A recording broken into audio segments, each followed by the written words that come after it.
Eastman-educated vocalist and violinist Raycurt+Joyce, aka Fiddler, has long enjoyed performing on the street and is dedicated to protecting street music and the rights of street musicians in Washington. Johnson recalls the history of street music in the metro system of Washington. At that time, people were playing, the metro was built and open, and people were sort of playing, or, they were playing in the system and outside the entrances. And it was sort of relaxed, no one really cared. But then you had the great ATM machine came upon the scene. Yeah. And we're in the years of Reagan. So then implemented the panhandling law where you cannot ask anyone on the street for any money or, but it was called aggressive panhandling. Yeah. And so if they were to use that about the properties on the ATMs, then they would start using that at the metro systems. And there were a lot of people that played in the streets of Washington, but it's just dwindled. It's nothing now. It's like there may be a handful of us, 3, 4, 5. There used to be about 20 people, or it was just a freedom thing where people could go and do that. In response to the effects of a changing political climate, Johnson established the Capital Area Troubadour Society in 1986. So we had meetings with the Metro Board. This is way back then. The people aren't even there anymore. Yeah. Some, I could name some names, but it wouldn't even matter. Yeah, just because. But we've had meetings. I constructed or instituted that organization.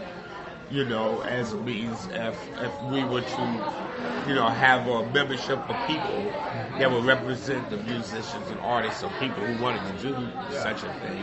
And especially, if we wanted to put a class action suit, because that's the only language they speak around here. Despite the challenges the street musician community of Washington faces, musicians remain dedicated to their trade for a variety of reasons, often connected to both the enjoyment of the artist and the listener. I think I have a lot more, you could say freedom or just variety of what I play and what I can play. Creating the events or creating the ambiance for people, whatever the nature of the project is. Yeah, it's really a ministry of music. I mean, people expect me to be there. Yeah. Oh, I love you. Thank you for being here this morning. I felt so horrible.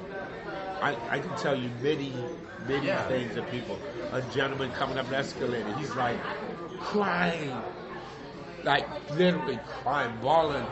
Oh, my father used to play that song. My grandfather used to play that song. It's so nice hearing you. Thank you, and slap me a 20.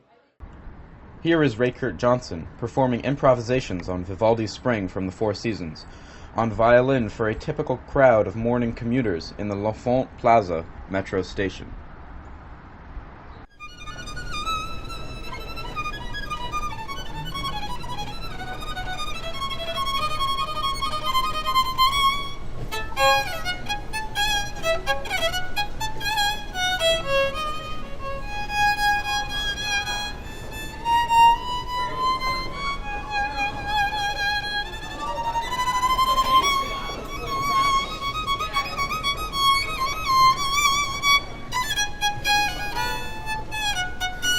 Later in the morning, he is joined by Joyce Vandenberg, a distributor of the free daily newspaper Express, singing an original song she calls the Starbucks song.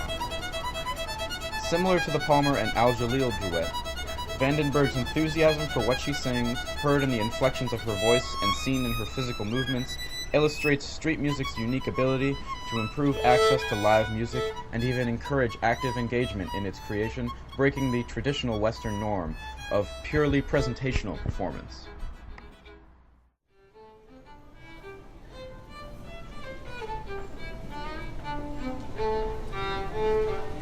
I love my Starbucks, oh yes I do. Starbucks, I love you. I love my Starbucks. I do.